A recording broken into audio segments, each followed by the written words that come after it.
সমাজ কল্যাণ পরিষদের পদে নির্বাচিত হয় আমার উপর অর্পিত সাংগঠনিক চাঁদগাঁও নাসির মোহাম্মদ চৌধুরী বাড়ি সমাজ কল্যাণ পরিষদের নবনির্বাচিত কার্যকরী পরিষদের অভিষেক ও গুণীজন সংবর্ধনা অনুষ্ঠান অনুষ্ঠিত আমি নাসির মোহাম্মদ চৌধুরী বাড়ি সমাজ কল্যাণ পরিষদের মোহাম্মদ রাইসুর রহমান চৌধুরী তৃতীয় সঞ্চালনায় মোহাম্মদ আসিফ উদ্দিন চৌধুরীর সভাপতিত্বে অনুষ্ঠানত প্রধান অতিথি হিসেবে উপস্থিত আছেন চট্টগ্রাম সিটি কর্পোরেশনের মেয়র ডাক্তার মোহাম্মদ শাহাদাত হোসেন। এ সময় আরও উপস্থিত আছেন জলাবদ্ধতা চট্টগ্রাম সিটি কর্পোরেশনের প্রকল্প উপদেষ্টা শাহরিয়ার খালেদ, সিরাজউদ্দৌলা চৌধুরী, ডাক্তার এজি চৌধুরী, মোহাম্মদ শাহরিয়ার চৌধুরী, সাব্বির সুলাইমান চৌধুরী এবং হাফেজ আলাউদ্দিন। আমি চসিক মেয়র ডাক্তার শাহাদাত হোসেন নাসির মোহাম্মদ চৌধুরী বাড়ি এলাকার ভাঙিজন্য রাস্তাঘাট ও ভাঙিজন্য পুকুরের গাইড ওয়াল পরিদর্শন করে সংস্কার করার আশ্বাস দেয়।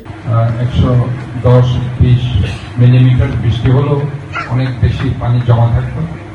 আল্লাহর রসুল রহমতে এই কিছুদিন আগে 192 মিলিমিটার। অনুষ্ঠান নাসির মোহাম্মদ চৌধুরী বাড়ি মসজিদ ও ফুরকানিয়া মাদ্রাসা পরিচালনা কমিটির সভাপতি সিরাজউদ্দৌলা চৌধুরী ও সিনিয়র সহসভাপতি ডাক্তার এজি চৌধুরীর ক্রেস্ট প্রদানের মাধ্যমে সংবর্ধনা দেওয়া হয়।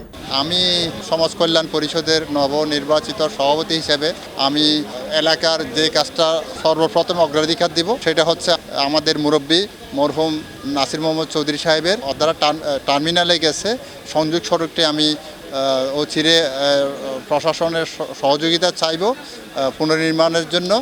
তারপর এলাকার জলবদ্ধতার বিষয়ে আমি কাজ করব। নবনির্বাচিত সিনিয়র সহসভাপতি, আমি চাচ্ছি আমাদের বাড়ির সব ধরনের সমস্যা সমাধানের জন্য কিভাবে আমাদের কার্যকরী পরিষদকে নিয়ে কাজটা চালিয়ে যেতে পারবো। যে কোনো সমস্যাগুলো, যেমন আমাদের এখন সবচেয়ে বড় সমস্যা হলো আমাদের পুকুরের পাড়, রাস্তা এবং যেই সমস্ত পানির জলবদ্ধতা, এগুলো নিরসনের জন্য আমরা চেষ্টা চালিয়ে যাব আমাদের নবনির্বাচিত কমিটির সবাইকে নিয়ে। আমাদের এই ঐতিহ্যবাহী বাড়ির যে লোকসংখ্যা, যে জনসংখ্যা, আমরা একটা সুন্দর সমাজ বিনির্মাণের জন্য যা যা প্রয়োজন, নৈতিকতা, আধ্যাত্মিকতা এই বাড়িতে উপস্থিত আছে। আর আর বাড়ি ঐতিহ্যবাহী নাসির মোহাম্মদ চৌধুরী বাড়ি, আর সবসময় একতাবদ্ধ হইতে বলে চেষ্টা করি। C+ TV, Chittagong.